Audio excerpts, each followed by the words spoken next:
Hello and welcome to today's episode of Young and Visionary with me, Esnat Suleiman.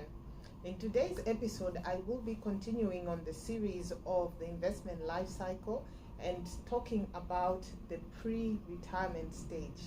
Stay tuned.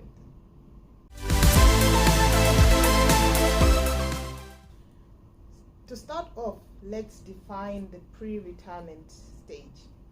So in this stage, we're looking at basically from the age of 50 years old to when the retirement age is in your respective, whether it's company or whether it's country.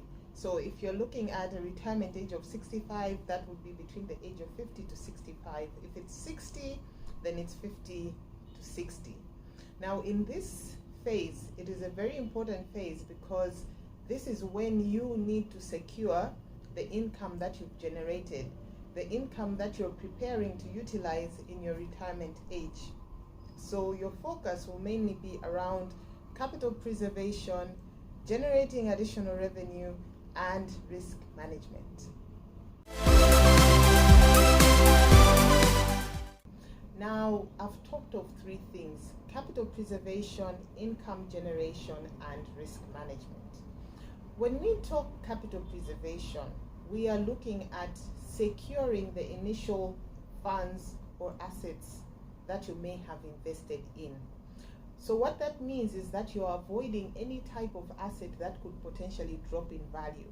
What you want is to invest in assets that will earn additional revenue but do not have the risk of the value going down. Now, if you look at the different asset classes already, fixed income securities, which would be your government securities, your fixed deposits, your repo investments, or your money market unit trust, those are the sort of investments that will guarantee a return for you and have no possibility of the value going down. If you look at equities, on the other hand, equities have the potential to actually drop in value, meaning that if you're nearing retirement, you need to be very careful in terms of how much you invest in the equities. When we look at the second component, which is income generation, you need to make sure that whatever assets that you invest in are earning something. So you don't want an investment that's going to remain flat. And the reason being, if God blesses you with a long life, maybe you get to 80, 90, maybe even 100 years old, you need to spend.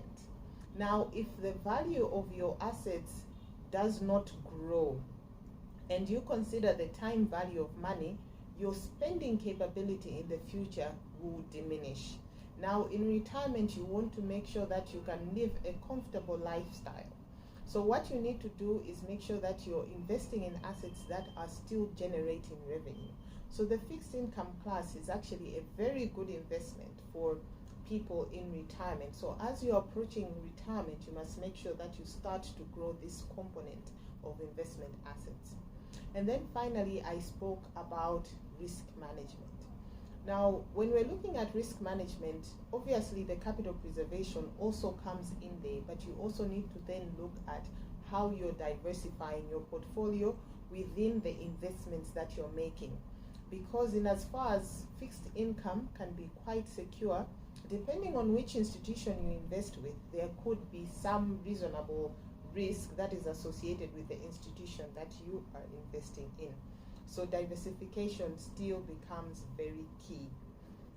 I just want to dive in a little bit more on the actual investment assets, especially equity, because at the end of the day, we do not necessarily recommend that you completely take equity out of your investments. You still need to have some equity in there. But what you will do is that you now become more picky when it comes to which equities you're investing in. You need to make sure that you invest in companies that are stable. So you look at mature companies. These mature companies have lower risk of fluctuating, both in terms of performance and also in terms of the share price. So you want to make sure that your equity portfolio is skewed more towards these mature companies. The mature companies also pay regular dividend. So that regular dividend will also form part of the cash flow that you can utilize in retirement. So make sure that your equity portfolio leans more towards the mature companies. Now there's a certain rule, it's called the 100 rule. The 100 rule sometimes may be applicable, sometimes not necessarily applicable, but in general what it says is, for you to determine how much you must put in equity, you must take 100 and subtract your age. So if you're the age of 60, for example, if you take 100 minus 60, that leaves you with 40. That means that your equity portfolio must not exceed 40% of your total portfolio. So that's a general rule of thumb, but just like any other rule of thumb, there can be compromises to it depending on your personal situation. So if your portfolio is quite small, you want to make sure that you really preserve it because you can't afford losses. So maybe you'll be on the lower end. If your portfolio is bigger, you can afford some losses, then you can skew it to the higher end. But that is the general rule of thumb. The other thing that I want to talk about is around property. Now, I'm sure I spoke about this in the previous episode when I was talking about preparing to go into this phase that I'm speaking about now. Was about how you should start working towards owning your own home. Now, as you near retirement, it becomes even more critical. In your retirement period, you do not want to have the stress of not having your own home, because rentals can go up at any time. Landlords can decide to take us out of the house to bring another tenant. Those are always dynamics that will be outside of your control. So you want to give yourself that freedom in retirement by making sure that you own your own home. So that should really be a target as you're nearing retirement. In retirement, you can also have other property investments. I, however, do not recommend having a huge portfolio of properties, because properties are a store of value, and that's what I believe they are. They're simply storing value. But when you're in retirement, you need cash flow. You need actual money that you can take and buy your necessities. Property will not really give you that unless you have such a huge portfolio and the rental income is significant.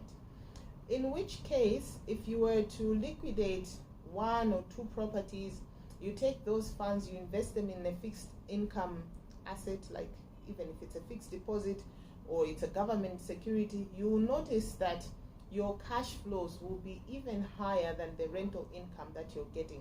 So in order for you to optimize the flows that you're getting in retirement, I recommend that you do not have a huge portfolio of property.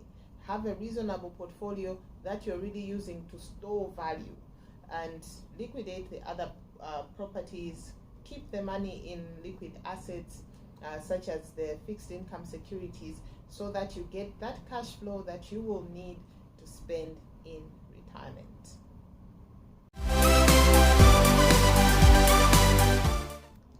And that marks the end of today's episode, and also the series that we have been discussing on the investment life cycle. For those of you who have been following, I hope that you now have a very good idea of what your investment portfolio should look like at any stage of your life, and that it will help you in the planning process. Stay tuned and good day.